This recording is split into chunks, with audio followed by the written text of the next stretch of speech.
We're live, Tim. Take your drink.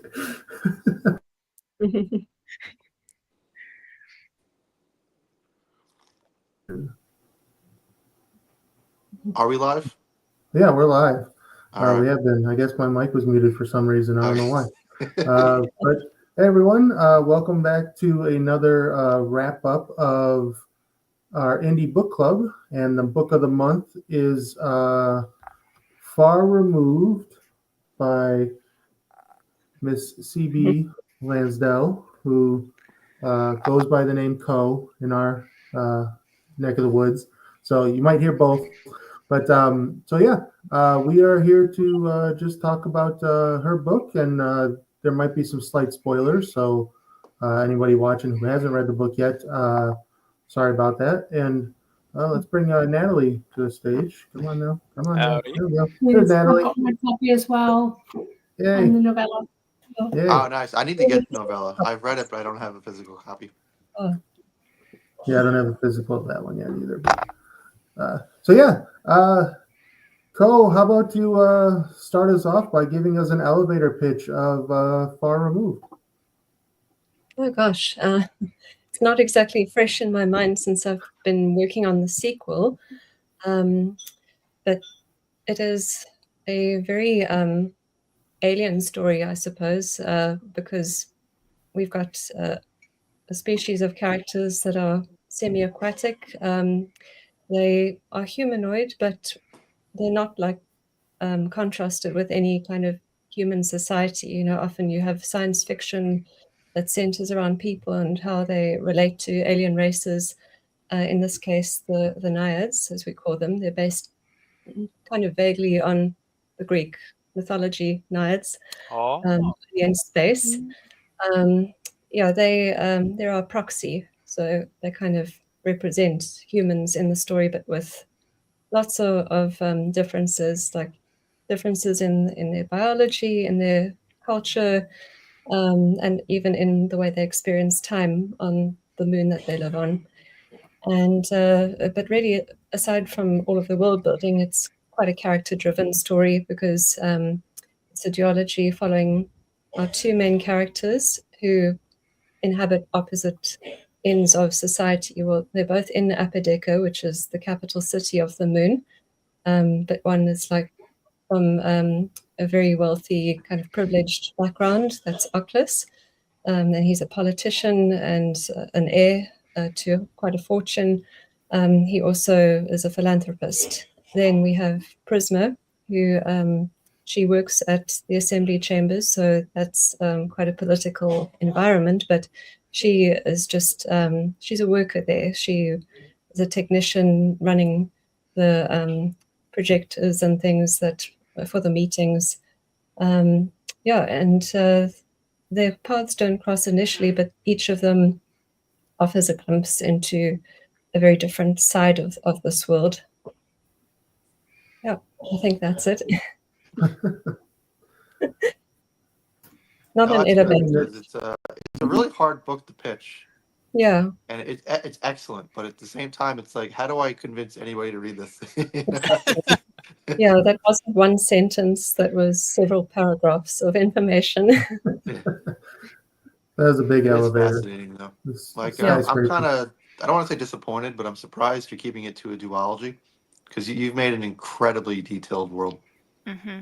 Yeah, the world building is very deep, it's amazing, very complex, and all the character traits and about the species and everything. There's a lot of depth there. Yeah, I feel like after having laid the groundwork, I need to remain in this world beyond the duology. I think for now, it makes sense that it is a duology because it's called the Apodeca duology, and everything kind of, all the big events take place within that city. So there's still a whole moon to explore, and whether that's following the exact same characters or some of the side characters, we'll see. I do have ideas rolling around for other areas that I may introduce, but for now I'm happy with the sequel, which I actually only just finished officially this morning because Excellent. Yay! That's so exciting.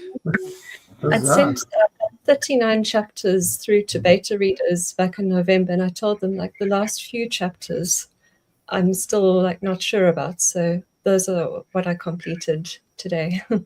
Great. It's exciting. Yeah, I read the short story yesterday, and it was beautiful. Oh, I'm Like, glad that. I was surprised at how emotional it was for a very short story. Oh, that's wonderful. And I didn't reread it because I was satisfied with my ending, and I didn't want like a tragic. Because I'm always afraid of your work because you're really good at like stabbing people. So I got my good ending and I called it a day. I was like, I'm not seeing where this is gonna go. So that leads into one of my questions really well. I was gonna ask Ko about the Unearthed Stories project and if she would explain a little bit because that story does tie into Far Removed.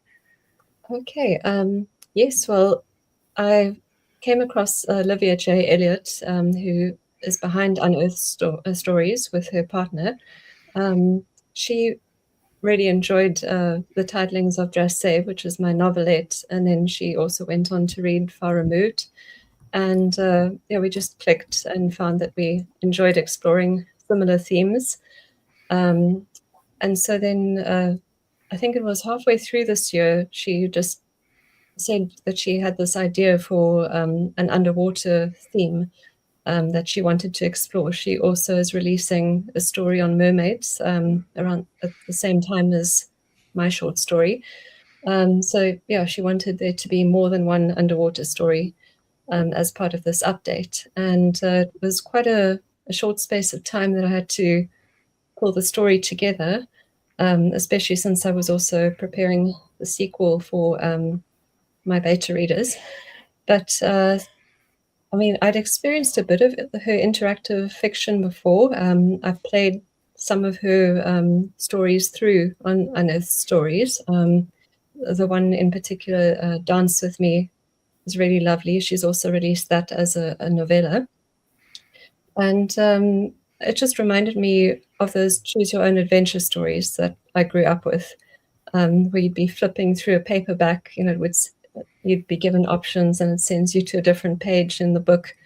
So it's very much like that, only in an app. So you just need to swipe a button and it will lead you along in your story. So it was quite a learning curve because I was given like a word count limit to work with. So that includes all the diverging paths.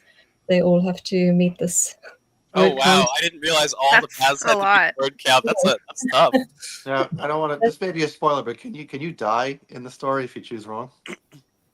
No, not that Okay, story. because I used to read. I had to choose your own adventure when I was a kid, and on the very first choice, if you chose wrong, a dinosaur killed you. Oh no! That stuck with me. So. I think I've written Goosebumps. Choose your own adventure. Yeah, I remember reading those. Yeah. So no, this particular one is more cozy in nature. So there are no major bad things happening, but there are some little threats along the way because this one is it's a nice introduction to just naiads and how they come about because they sort of reproduce asexually. I mean, it's a bit like the stork delivering babies, really. They're found in the sea. There's a mystery as to how they come about, but you get the young found in off the coastline, and then these carers are constantly having to scout the coastlines to just check if there are these little tiding polyps washing up.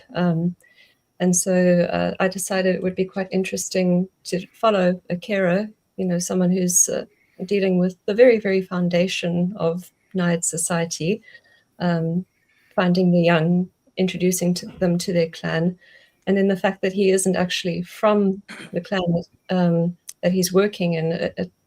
He's kind of a newcomer, so that also helps introduce readers who are completely unfamiliar with it all. I don't know if I've covered everything, but there was lots to learn all the way along. So that leads me to one of my questions is, so what inspired these naiads, like as a people? They're kind of like, almost described as if they're like maybe a coral, or if they're like a a jellyfish or something. There's a couple ocean critters that it kind of reminded me of, especially when you describe their hair, whatever, Yeah. tendrils, and so Yeah. what inspired those? Like looking at tide pools or something? Yes. I don't know. I mean, I think there are a few things. I do love the ocean, but the other day I was just thinking back on things that I was watching in my formative years, and I don't know. I really loved in Pirates of the Caribbean too. You've got Davy Jones' crew. I mean, all of those like very otherworldly looking kind of sea creature hybrids.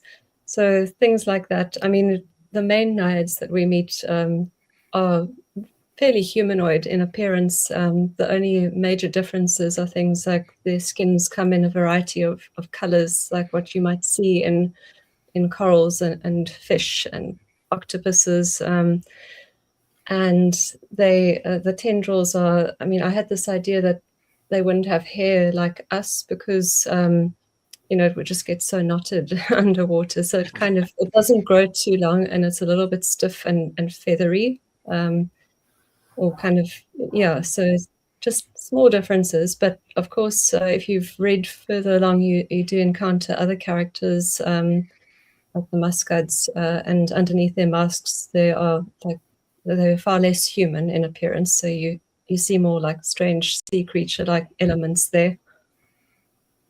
Well, what made you decide to sorry. pull them out of the ocean and not do a whole aquatic world?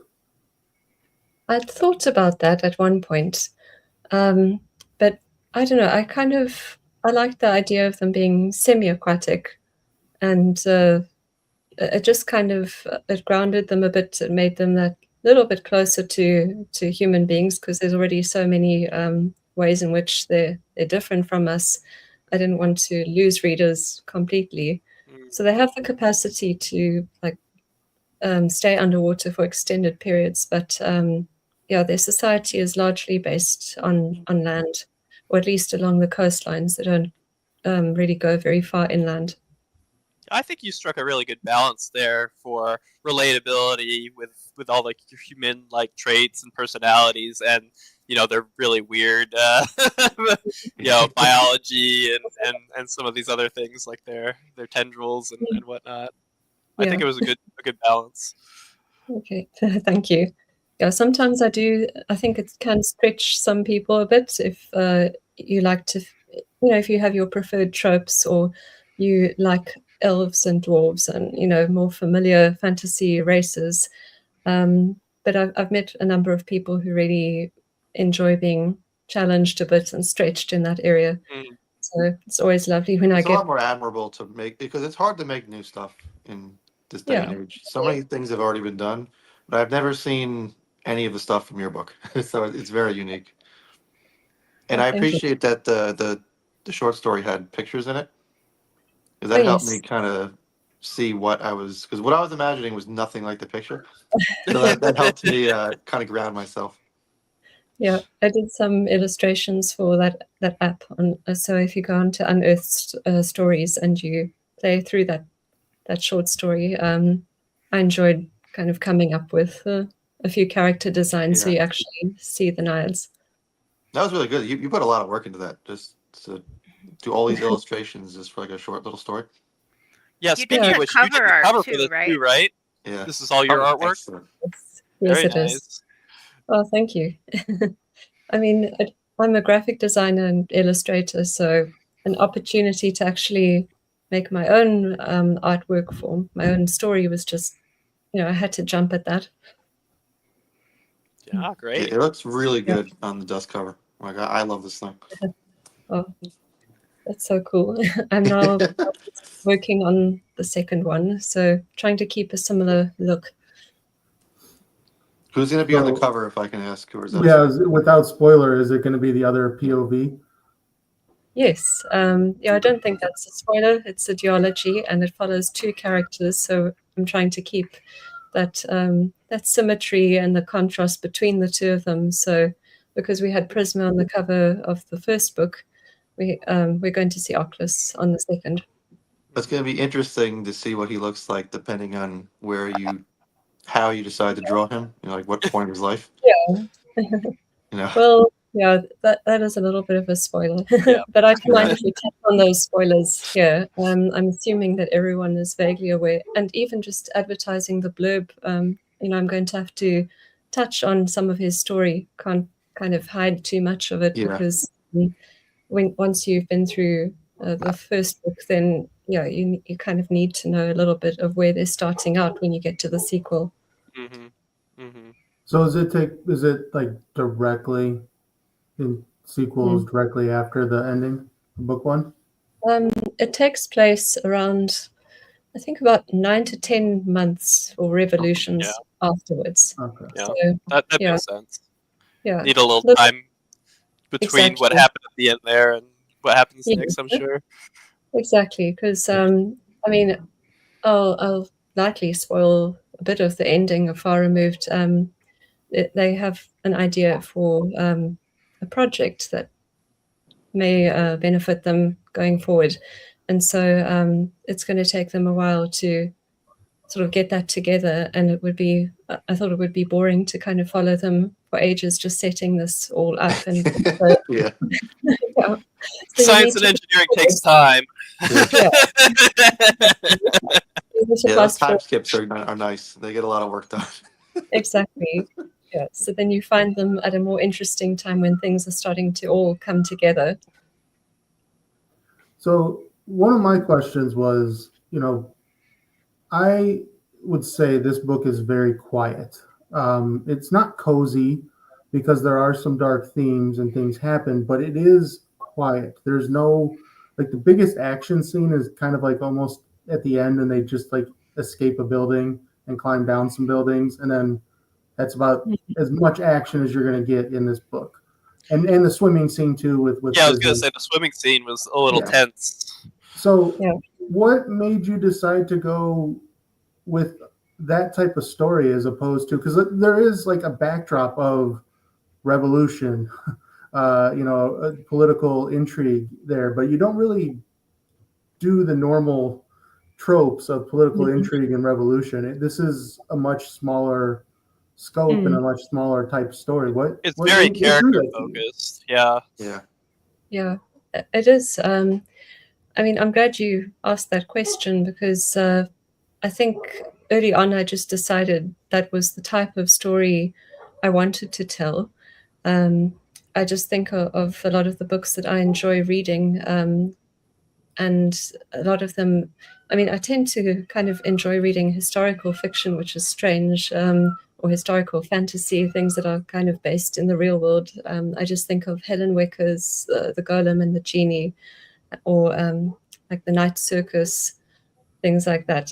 So they are quieter stories, but I also, I don't know, somehow the backdrop of these social inequalities and revolution, all of that just found its way in, I think, with the way I'd structured their society. So I couldn't ignore that, but it wasn't going to be a story about like warfare or rebel groups. They feature, but the characters that I'm following are essentially civilians. They're not at the center of all of that action.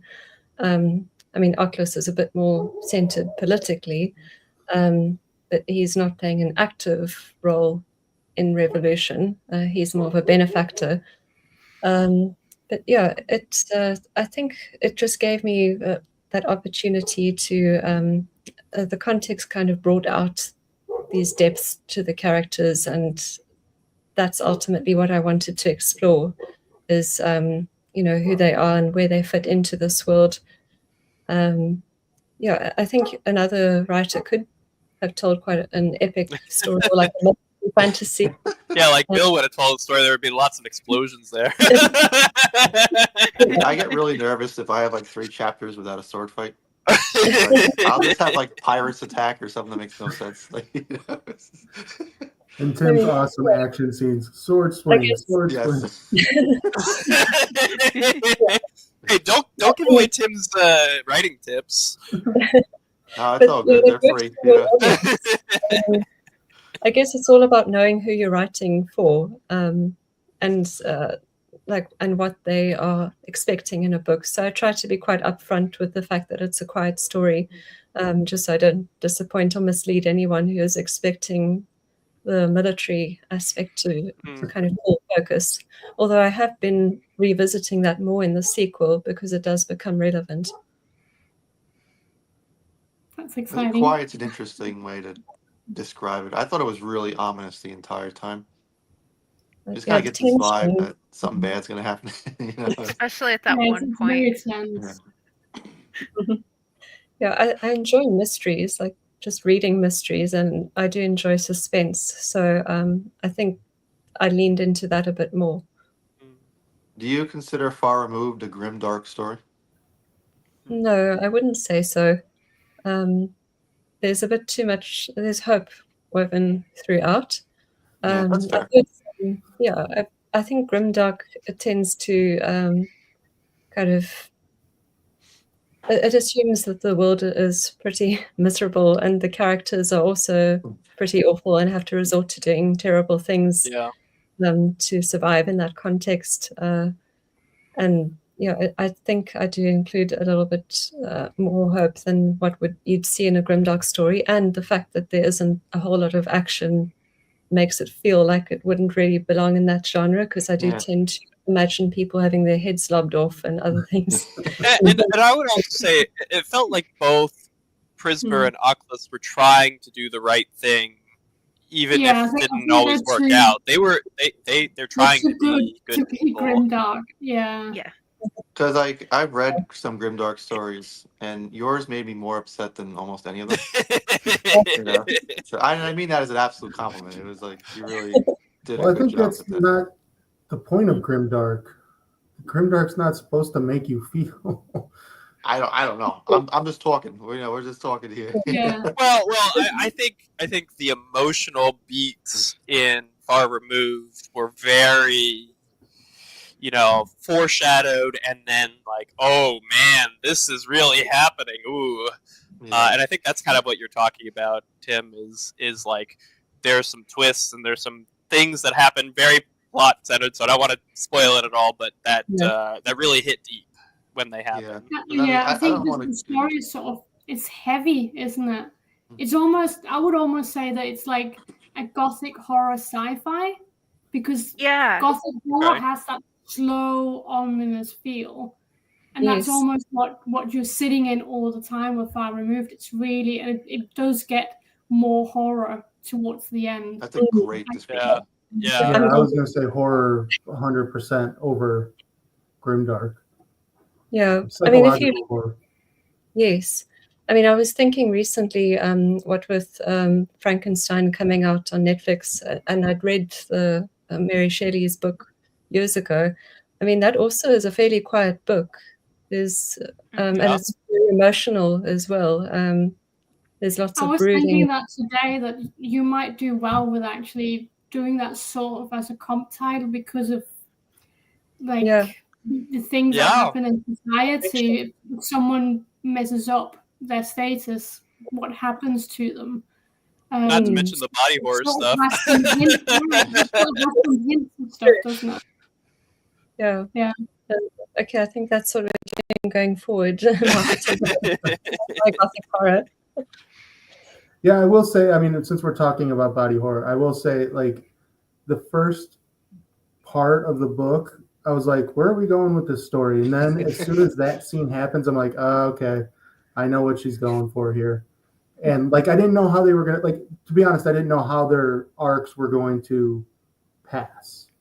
And because, like, I was like, no, this is not going to be a bombastic revolution book. So I didn't see, like, Prismer being drawn into that. So I'm like, how is this? Where's it going? Where's it going? And then, as I like to call them, the oh shit scenes. That happens, and I'm like, oh shit, okay, that's where we're going with this book. And after that point, like, I read till the end of the book. Like, I didn't put it down. It just it drew me in at that point, and I was like, yeah, well, I can't sleep anyway, so just keep reading.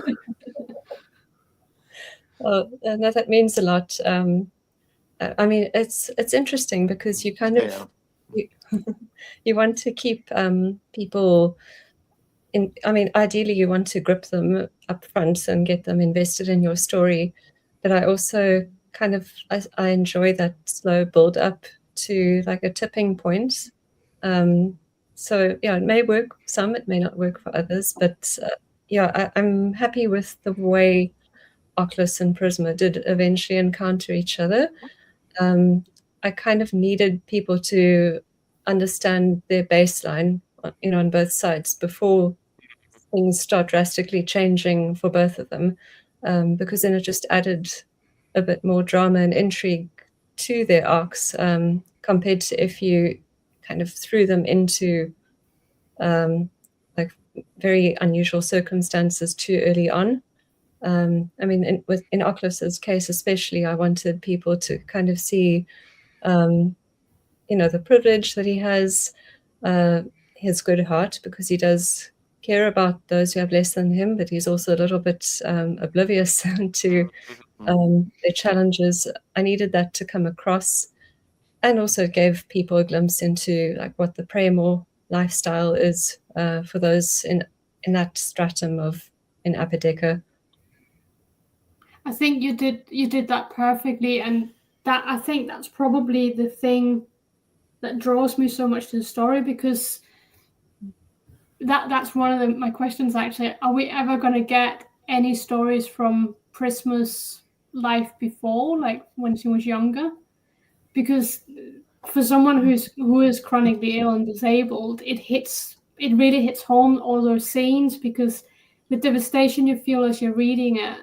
I think for people that aren't chronically ill, they might not realize, but that's how it feels, that devastation of going through a life-changing event. And it might be a slow thing, it might be a fast thing, but how your whole life changes.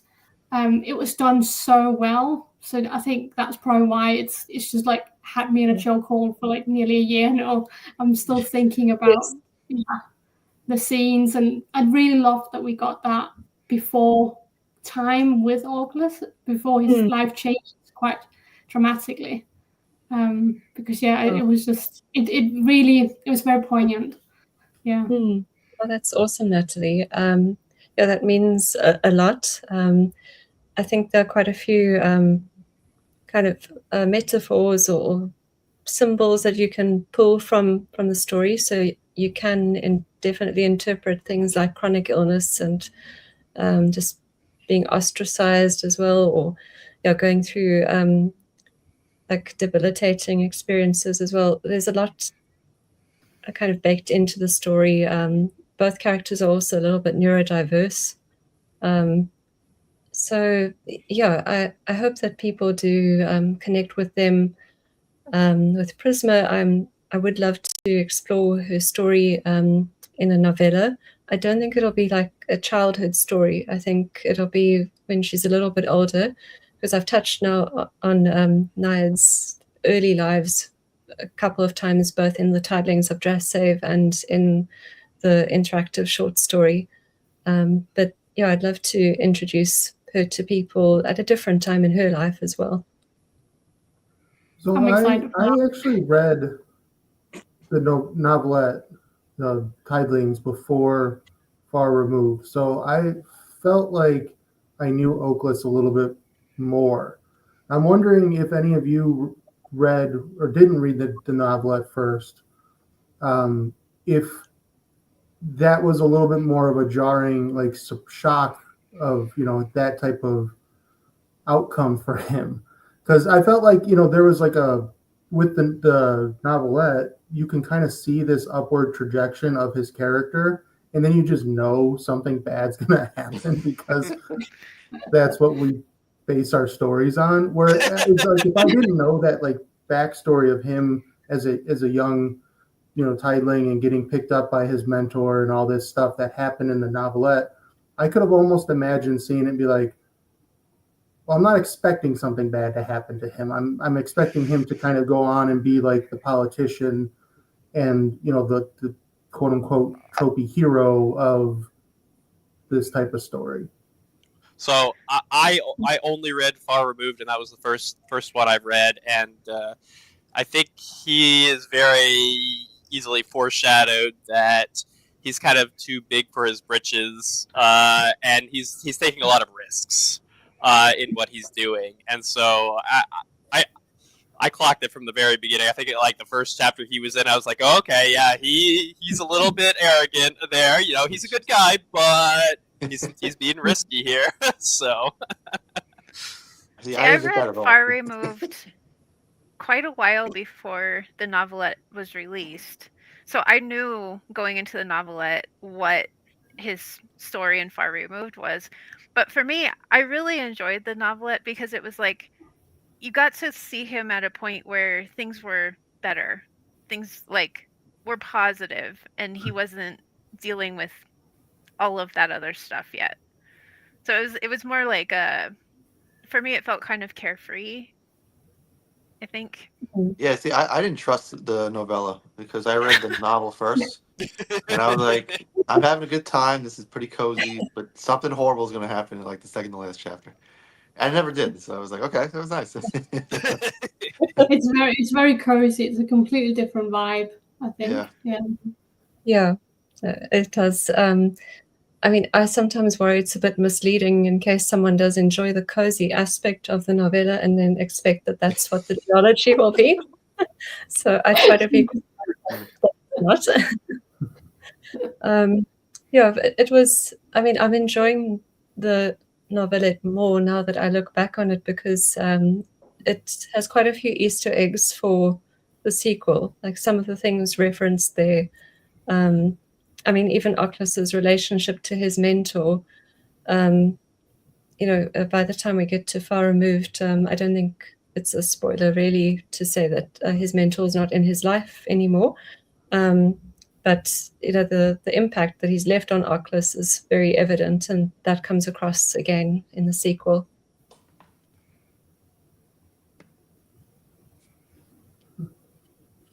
So I wanted to ask, one of the themes that I saw throughout this book was like social inequality, and you touched on it earlier, but like I feel like that is like fundamental to this story, is like the fact that there's this inequality and there's almost like a servant class and a ruling class, and even though it's a couple groups that are ruling, it's still that kind of social inequality is a thread throughout the whole story. So I guess, can you tell me more about that?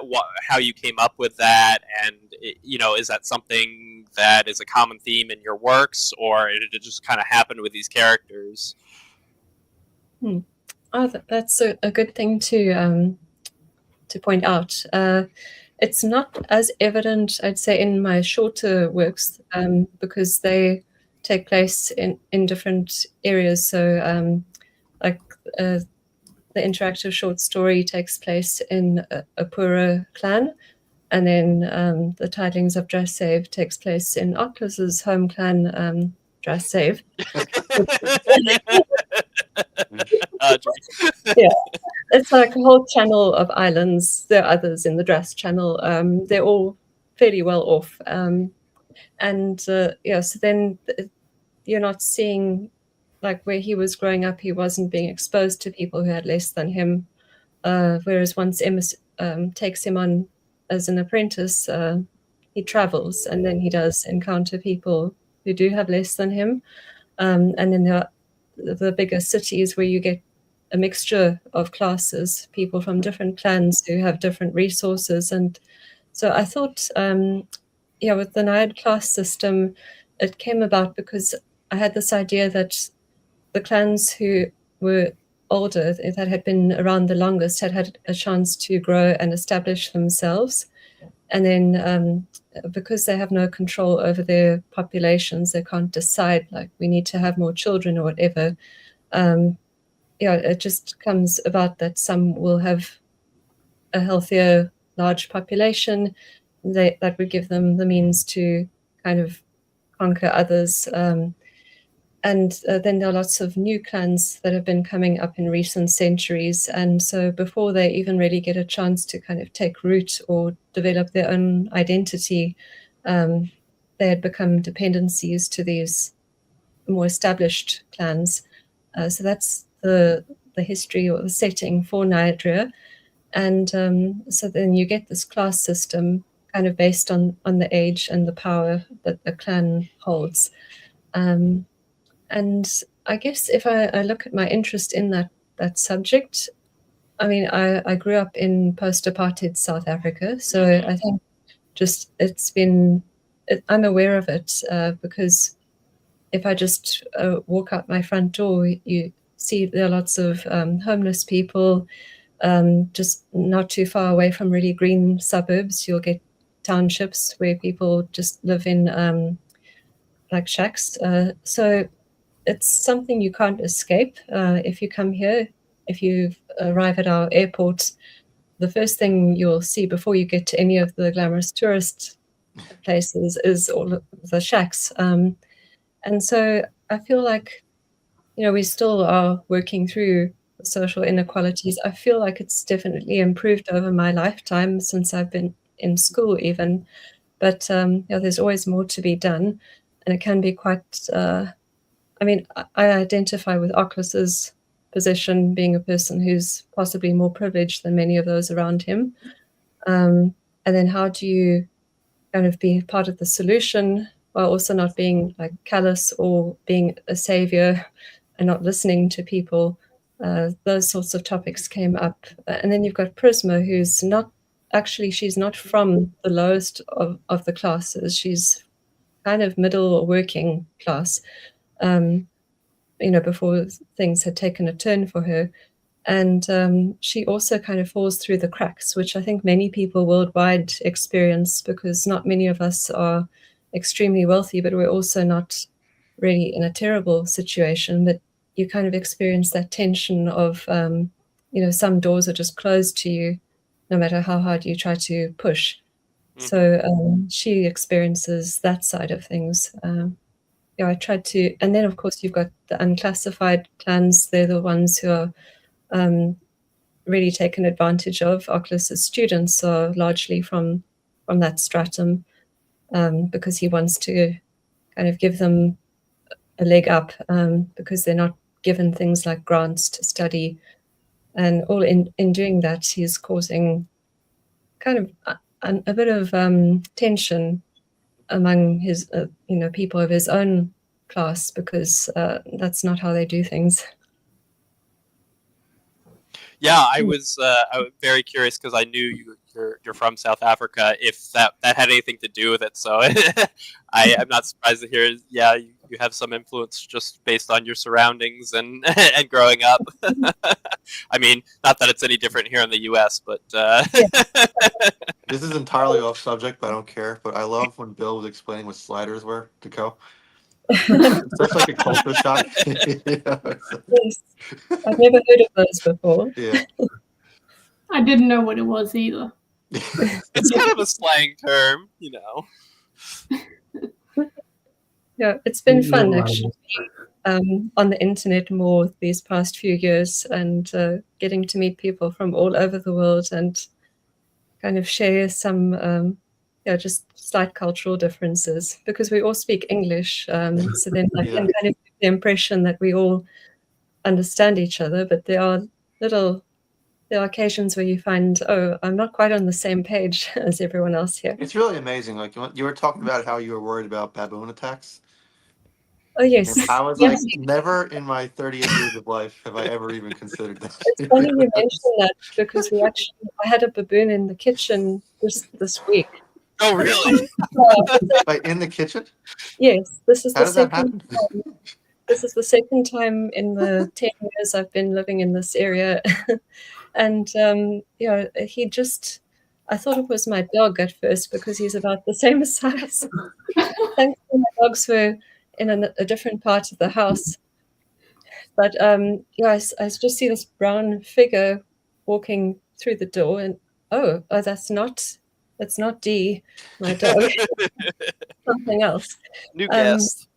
And so then, I saw he was eyeing a bowl of fruit on the kitchen counter, but I was kind of between him and the bowl of fruit. So I just tossed one of the fruits like towards the front door again. And thankfully he went for it. He decided, okay, I'm not going to take a chance of lingering in the house because I think my dog had also heard activity. So she was barking from the other. But yeah, it was kind of, I mean, a bit scary, but you kind of, you're too shocked to actually feel anything. You just go a bit numb in the moment. But they're is not surreal to me. Yeah, That it is is surreal. terrifying. Monkeys are like the most scary thing in the world. Yeah. We had a scorpion in our bathroom last month. Alex, talking about regional differences. Yeah, I mean, I find it amazing that that you get bears going through your bins because they're quite a bit bigger than bins going through ours. Yeah, I think bears and raccoons. Yeah. Over here, we just have bear-sized rats. Well, they are big. Those are old world rats, right? Yeah. That's what brings the plague. It's just like if I saw a baboon in my kitchen, I would call the military. Like I would freak out. Yeah, nothing can really prepare you for that. Are they big? Like what kind of size are they? This one that I saw, he wasn't one of the bigger baboons. You get these young males that break off from the troops when, usually when the big alpha male chases them off. So he was like a teenager. Okay. And I'd say he's like the size of maybe a Labrador, like the height. Yeah. But he was pretty gentle, actually. And didn't really want to cause a fight or hang around any longer than he needed to. So he was a good one. And he stayed out. Yeah, I just closed the door behind him. He didn't come back. Are they able to open the doors on their own? I think they can. They're pretty clever. I know the baboon I had visit before this one, he was quite big, and my mom had actually let him in by mistake by not closing the door behind her. But she just ran outside. She didn't stay in the house with him. And again, I think we ended up using food to lure him out again. But he'd gotten hold of a jar of nuts, and he actually was twisting the lid. Wow. He didn't smash it to get the nuts. He knew how to twist. So wow. If he was quite experienced at breaking into homes, though. I think he thought he was a human Planet being. of the Apes is happening. I'm calling it now. Starting in South Africa. Do you keep weapons, or you just kind of hope for the best?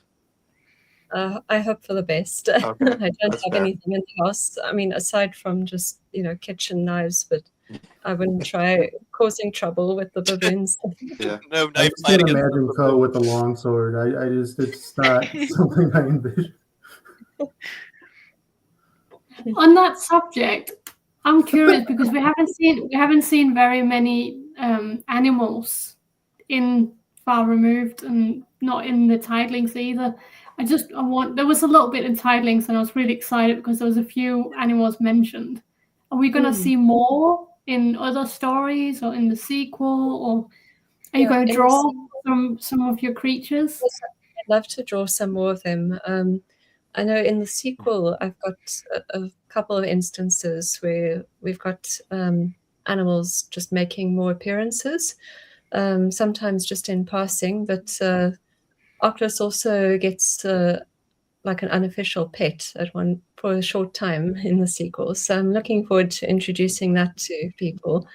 It's I may as well actually tell you what it is because it's already been introduced in the first book. But I don't know if you've heard of the peg wings, the sort of little bat-like creatures. Okay. They're a bit like stray cats where they just kind of decide to adopt you. So they're very sweet. They're called peg wings because I had this idea that they would just like peg themselves into the rocks to make their to go roosting. So he encounters that for a little while. Oh, exciting. Yeah. And then there's some more marine creatures as well. Are there any like monsters, like sea monsters and stuff like that? Yeah, there are some very large sea creatures, kind of along the lines of whales, but also some things that look a little bit more reptilian. I was wanting to find a spot to introduce them, but to actually make them appear, I feel like it would slow the story down, and it would make it about, kind of like some sort of nature tour instead of. So you can write that as well. Write a little nature documentary. There we go.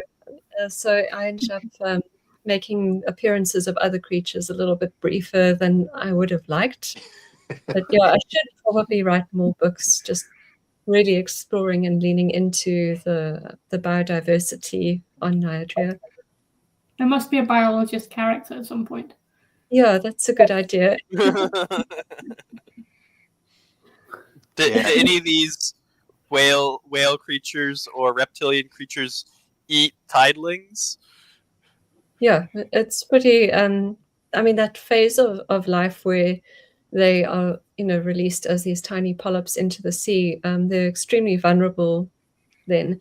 So that kind of added a bit of the tension in that short story that I developed, because the carers, they're not just like maternity ward nurses; they're also a bit like paramedics, having to, save these. Dang!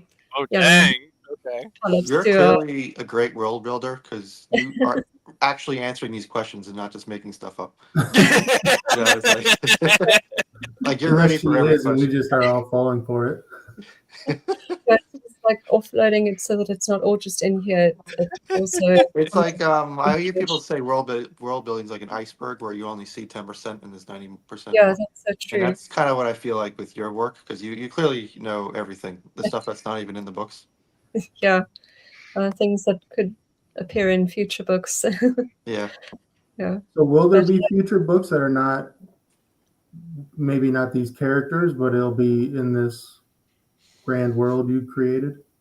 I'd like there to be. I feel like, to leave Niagara at this point, it would be a shame, because there are so many things I'd still like to introduce people to, and I'd like to introduce them to new characters as well.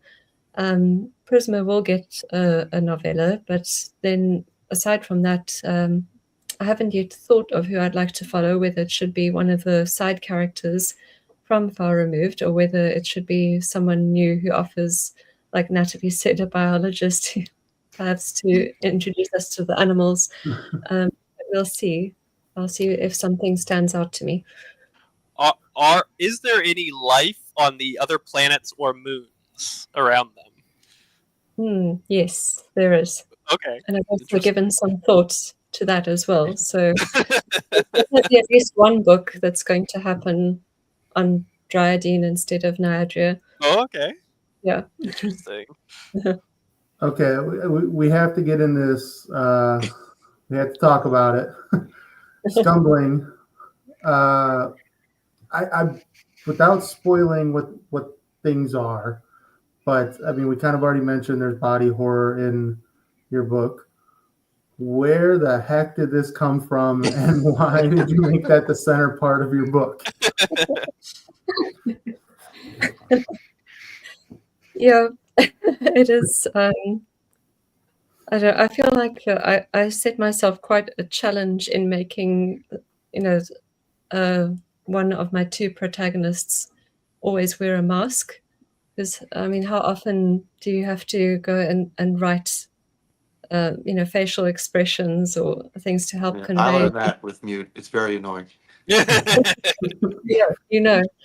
So, yeah, that was quite difficult. And then even when the mask is off, they're not exactly the most expressive of creatures, muskards. So, yeah, I feel like that just came about because it was the body horror, it was just the strangeness of these characters. It just, the Naiads themselves were already not human to begin with, and then these characters are even more unusual. I think maybe it was a bit like a metaphor for like if you are somewhere, if you are somewhat neurodivergent, you hear about masking, and how.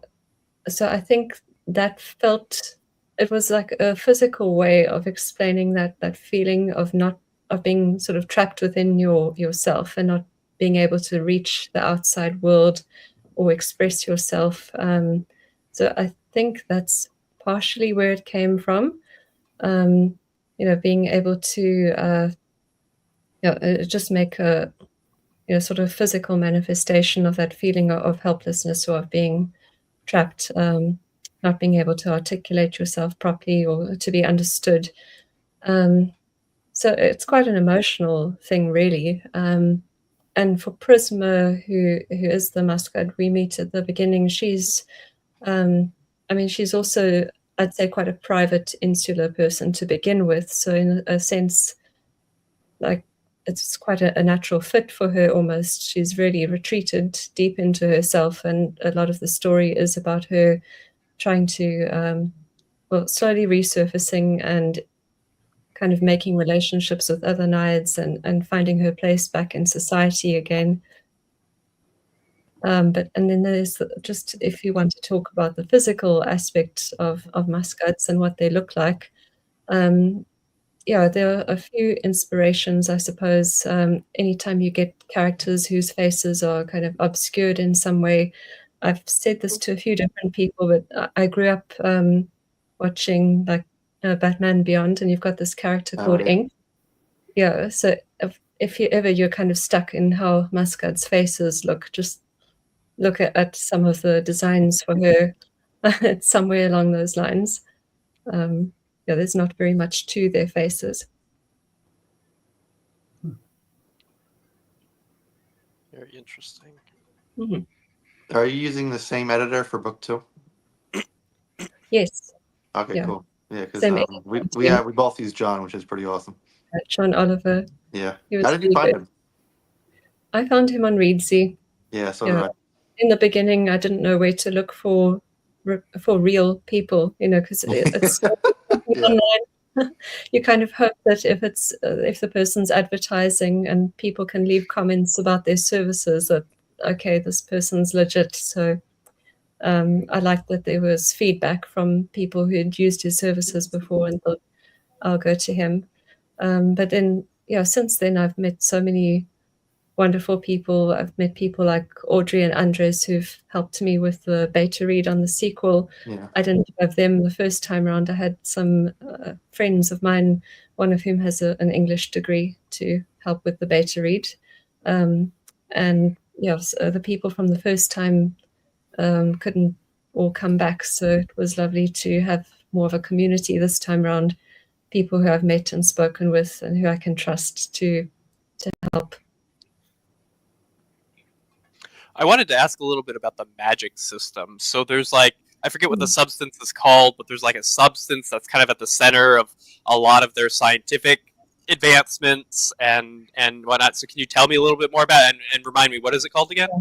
It's called resin, just spelled with a Y instead of an I. And it's I quite enjoyed coming up with that, just because it is more like alchemy, I guess, than real science. It's got that magical aspect to it. And then towards the end of Far Removed, we start investigating, what it is exactly, where it comes from, and that's going to be quite a big part of the sequel. Oh, good! I can't wait. That's exciting. I love the engineering, sciencey side of that. And at the moment we're talking quite a lot in the indie community about fungus, what with the Book of Spores coming out. So it's not that different from that. AJ actually was a consultant for me. I was wanting to talk to her about sample collection and stuff. Yeah. Oh, so we're confirming this is an organic substance. Very interesting. No, I think that was mentioned in the book. Yes. At some point. Yeah, it's found in like natural underground deposits, but unlike a mineral like oil or something, it is living. Mm-hmm. Mm-hmm. Well, I think we get just the.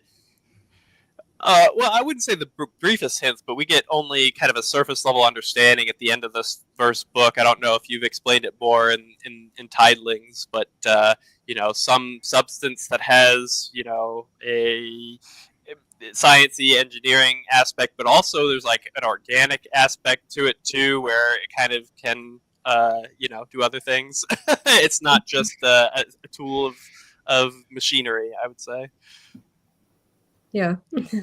I think I can't remember if I mentioned more about resin in Tidelings. I don't think I cover it quite as much. In Tidelings, though, we get more of a sense of how other kinds of technology that they're interested in, and the fact that they have no real control over their populations. They're very much dependent on which tidling polyps wash up in the clans and whether they can kind of collect them before they're eaten by predators in the ocean and that sort of thing.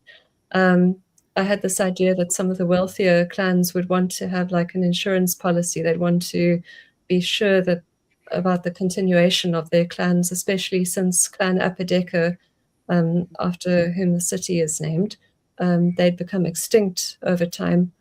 And so I think that freaked out some of the other wealthy clans, the very established ones, that they may not be able to kind of keep continuing their populations. And so, in Tidelings, I introduced the idea that Oclus's people are interested in like trying to clone tidling polyps, but they haven't had a great deal of success with that.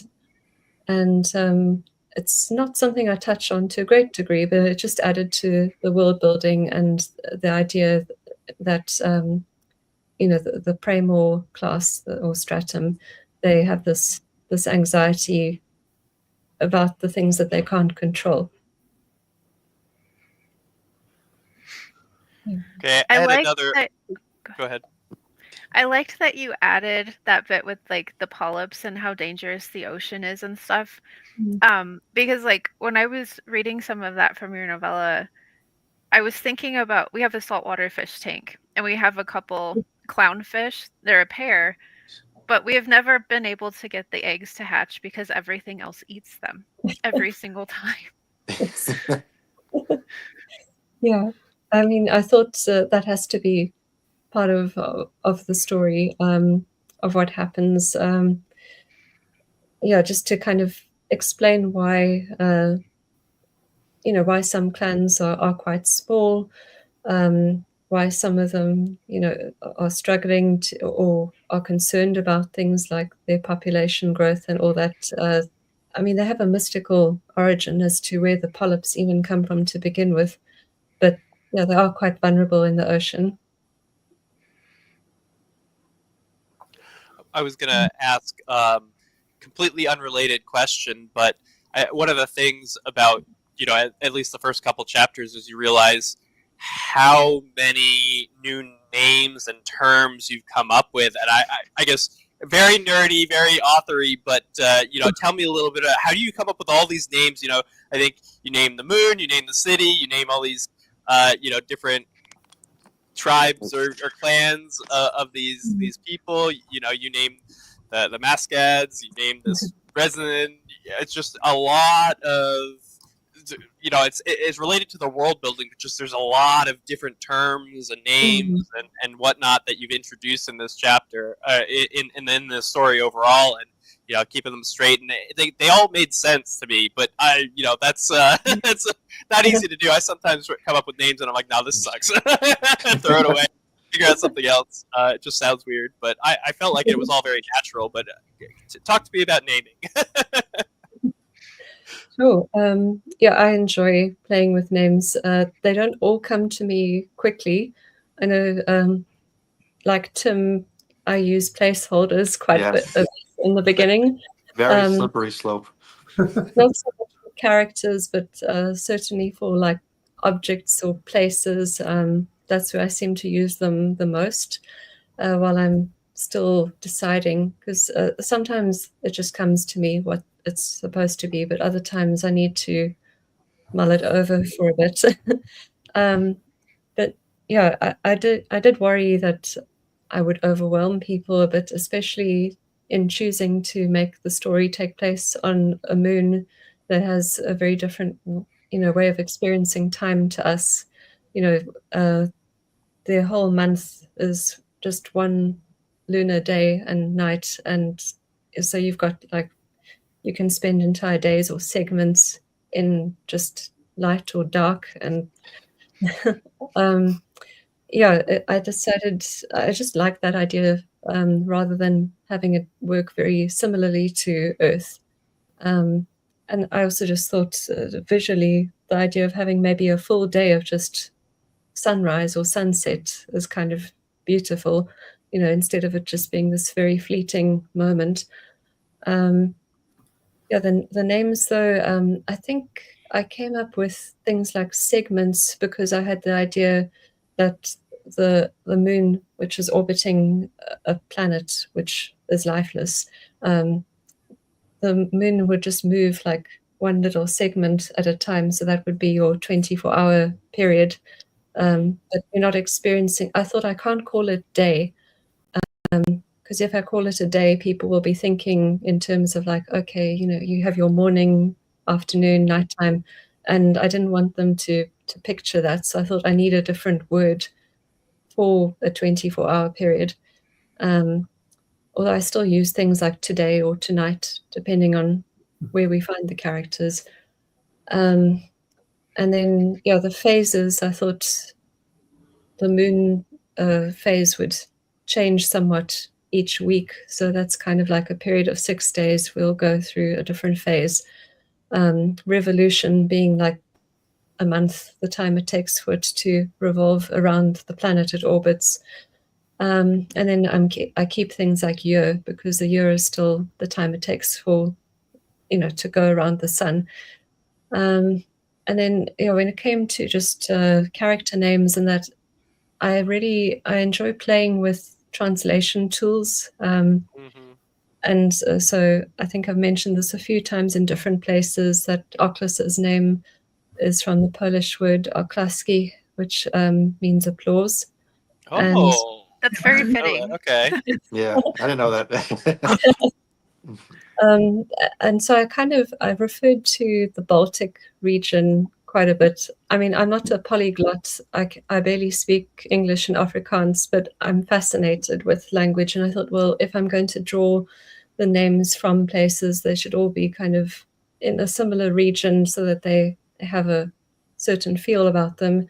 I mean, Prisma's name is much more sci-fi feeling. But I was just thinking of prism and light and the fact that she works as a projectionist.